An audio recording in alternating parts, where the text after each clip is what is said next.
Olá pessoal, sejam todos bem-vindos ao nosso último vídeo dessa semana. Nosso tema principal é Estados Unidos. Vou trazer aqui para vocês, em primeiríssima mão no Brasil, duas novidades quentíssimas sobre a corrida pela Casa Branca. A primeira, Kamala Harris fugindo do debate com o Donald Trump. E a segunda, um escândalo familiar envolvendo o atual marido da Kamala Harris. Isso foi divulgado hoje pela imprensa internacional, está abalando as estruturas lá nos Estados Unidos, e a imprensa brasileira está fingindo que nada está acontecendo. Vou trazer todos os detalhes aqui para vocês. Tem potencial para decidir as eleições. Antes disso, outras matérias. A primeira, em 7 meses, STF gasta mais de R$1 milhão com viagens internacionais. Alguém consegue me explicar por que a gente tem que bancar viagem internacional de ministro do STF, que não tem jurisdição lá fora? Ah, é viagem oficial. Viagem oficial para quê? Qual o benefício que o Brasil, ou mesmo a corte, vai obter com viagem internacional de ministro do STF? Para participar do Gilmar Palusa, por exemplo, ou para dar palestra em Harvard. Se eles querem viajar, se tem um diazinho de folga lá, que vá, agora banca tudo com o seu dinheiro. Até porque, em muitos casos, eles são contratados para dar palestra. Será que aplica isso aí? Será que se aplica isso? Já pensaram nisso aí? De repente, o erário bancando a segurança do ministro do STF, que participa de um evento que vai pagar pela participação dele. Não sei se é o caso. Agora, de um jeito ou de outro, não existe justificativa plausível para o povo bancar a viagem internacional de ministro do STF. Tá? E isso aqui, esse R$1 milhão, como a matéria diz aí, em 7 meses, né? A gente nem acabou ainda o mês de julho. Isso não está incluindo as passagens aéreas. Ainda tem passagem aérea, sendo que recentemente foi divulgado que os ministros do STF podem viajar de primeira classe. Pior, podem levar seus assessores também na primeira classe com eles. É o único órgão da estrutura pública brasileira que tem esse privilégio. É um escárnio, né, gente? É um escárnio. Chega. Não dá. Segunda matéria, focos de incêndio explodem na Amazônia. Como vocês viram no primeiro vídeo de hoje, a culpa é dos países ricos que não enviam dinheiro para o Brasil para que a gente possa proteger a Amazônia. Porque a França já destruiu suas florestas, a Dinamarca já destruiu as suas florestas, os Estados Unidos já destruíram suas florestas, então esses países têm a obrigação de mandar dinheiro para o Brasil para o Lula cuidar da Amazônia, das girafas, dos hipopótamos, dos pterodáctilos. Não dá mais para botar a culpa no Bolsonaro, do Bozo, depois de 1 ano e 7 meses de governo. A desculpa agora é essa? Ou vai ser o El Niño? Vão ser as mudanças climáticas. Olha, trouxe para vocês também essa semana. Passaram a esconder os dados sobre mortes de Yanomamis. Depois do aumento da disparada de mortes em 2023, esse ano vamos resolver o problema. Como? Prestando assistência ao povo Yanomami? Não, vamos parar de divulgar dado. Assim ninguém fica sabendo e aí não piora. É o governo da transparência. Tá? O governo da transparência. Quem acreditou que esses caras se importavam com o meio ambiente, das duas uma, ou é muito bocó, ou então fingiu que acreditava. Tá aqui mais uma prova. Se não fizeram nos primeiros governos, por que fariam agora? Eles querem o dinheirinho desses países. Grana, bufunfa, faz-me rir. Só isso que eles querem. Beleza? Vamos lá. Lula sanciona... Essa notícia aqui, pessoal, nem é tão nova. Eu só fiquei sabendo hoje, tá? Mas a gente vai traçar um paralelo com algo que aconteceu em 2023 para chocar aqui vocês. Lula sanciona a lei que cria Dia Nacional do Funk no Brasil. Questão de prioridades. Agora nós temos o Dia Nacional do Funk. Né? O Dia Nacional de balançar a busanfa, né? Vestindo pouca roupa, com letras ridículas, ausência total de música. Mas temos um Dia Nacional do Funk. Parabéns, governo do Lula. Parabéns, presidiário, por sancionar uma aberração dessa. Mas a proposta, né, é uma proposta de lei, é uma lei, né, pessoal, na verdade. Quando você institui uma data dessa, é uma lei que é criada para que isso aconteça. Quem propôs isso foi o então deputado federal, que hoje é ministro, né, o Alexandre Padilha, que é ministro das Relações Institucionais do governo Lula, também conhecido como Ministério do Toma lá da cá. Tá? Agora, qual é a conexão? Vocês se lembram daquele cara que trabalhava no governo, que era que fez postagens nas redes sociais, debochando da garota israelense que foi sequestrada pelo Hamas, estava com as roupas ensanguentadas, algemada, jogada no porta-malas de um carro? Vocês lembram?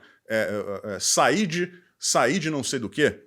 Então, ele foi afastado. Depois disso, foi convidado para participar de um evento dentro de um dos ministérios do governo do Lula, né, esse bandido, e o Alexandre Padilha recebeu o Said Tenório antes do início dos ataques a Israel. Mas por que eu estou trazendo essa baila? Gente, se uma funkeira brasileira chega em qualquer país árabe ou muçulmano que seja, vestindo aquelas roupas e dançando aquelas músicas, não dura 30 segundos. Então temos um cara que propõe a criação do Dia Nacional do Funk ao mesmo tempo em que apoia regimes totalitários islâmicos. A esquerda é um contrassenso, está no DNA da esquerda, é um contrassenso. Contrassenso. Parabéns aí, ministro do Toma lá da cá, né, por sua consistência ideológica, ética e moral. Tá? Vamos lá, vamos falar sobre Estados Unidos. A primeira notícia, pessoal. Começaram a rolar algumas fofocas, né? Vamos fazer aqui o primeiro debate entre o Donald Trump e a Kamala Harris, depois daquele atropelo que o Joe Biden tomou. E a imprensa, que a maior parte da imprensa americana é esquerdista, começou a dizer que o Donald Trump estava com medo da Kamala. Para quem não sabe, galera, a Kamala Harris é a Dilma Rousseff. É a Dilma Rousseff. Só que ela ainda tem um problema. Toda vez que ela fica encurralada, ela lança a mão da risada estriônica. Parece a risada do Coringa, sem exagero. Sem exagero. É uma coisa constrangedora. Então o debate entre o Donald Trump e a Kamala Harris só existe uma possibilidade para o Trump perder. Tá? Ele soltar alguma coisa durante o debate que ela se aproveite no momento para se vitimizar. Fora isso, na argumentação, a diferença é muito maior do que foi a do Trump com o Joe Biden, tá?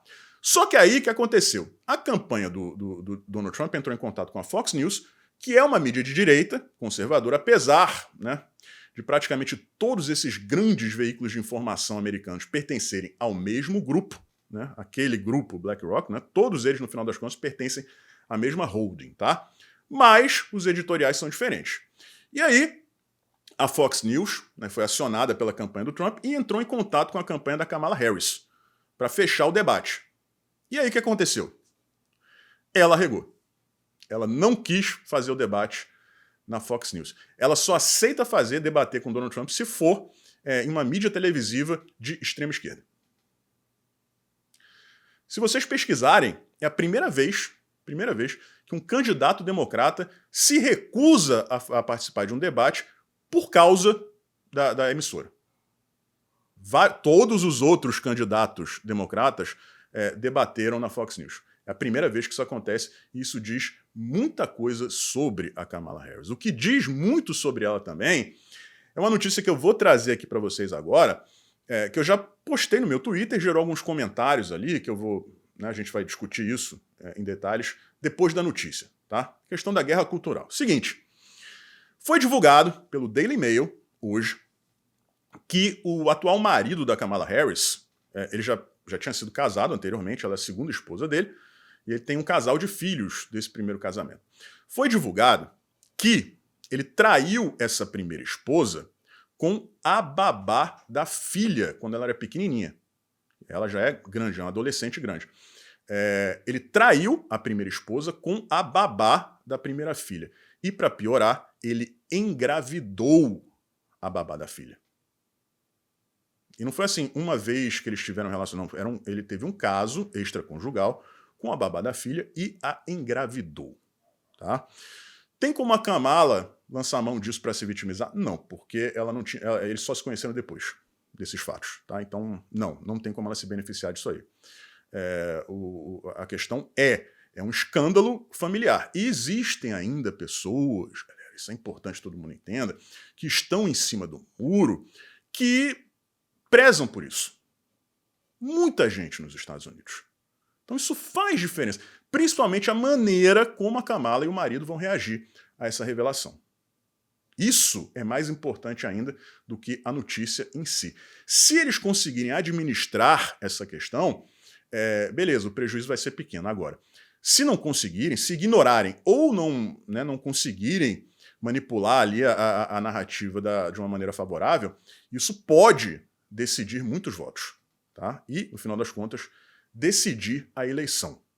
E aí, pessoal, tomar liberdade para bater um papo aqui com vocês sobre guerra cultural, porque isso é importante aqui no Brasil pra caramba também, tá?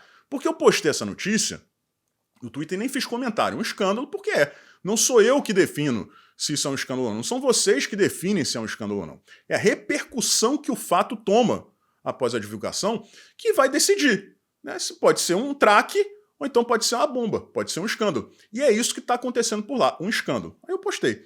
Aí aparece um monte de gente dizendo, o que isso tem a ver? Qual é o problema? Né? Isso não muda em nada.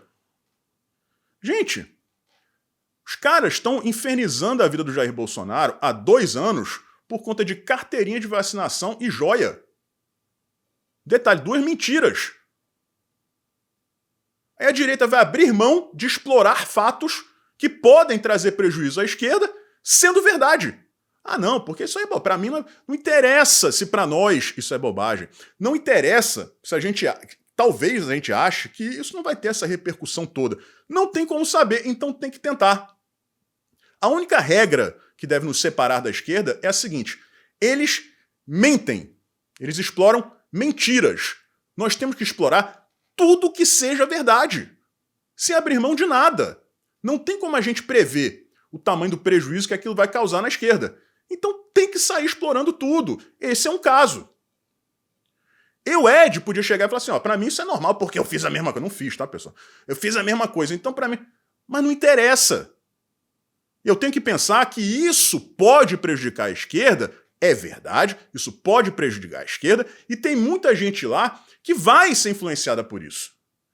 É guerra cultural, galera.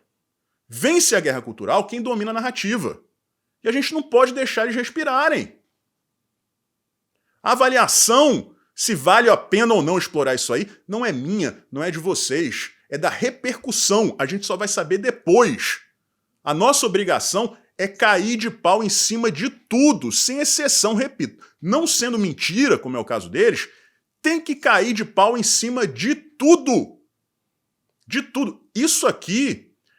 tudo bem, eleição americana, mas é uma joia que pode decidir a eleição, como eu falei aqui, dependendo da maneira como a família da Kamala Harris reagir isso aí, dependendo do que a babá falar, porque ela vai ser procurada agora pela imprensa.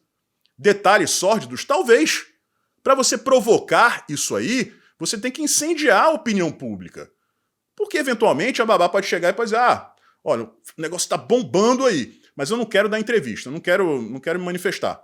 Não, mas a gente paga. Quanto mais repercussão, mais caro, mais poder de barganha os personagens têm. Então é por isso que tudo tem que repercutir. Pelo menos a nossa parte é tentar fazer isso. Tá? Então que fique bem claro. Vamos deixar de ser, né? Eu sou bonzinho, eu sou virtuoso. Né? É sinalização de virtude o tempo inteiro. É só não mentir. É só não mentir. Ninguém vai pra guerra, o inimigo lá com a porra de um fuzil desse tamanho e tu com um estilingue. Porra, não dá. Vamos pular essa fase, né, de ser bonzinho demais. Tá? É só falar a verdade. Agora explorar tudo, sendo verdade, tudo que possa nos fortalecer e enfraquecer o inimigo. Fechou? Então é isso. Forte abraço e a gente se vê por aí.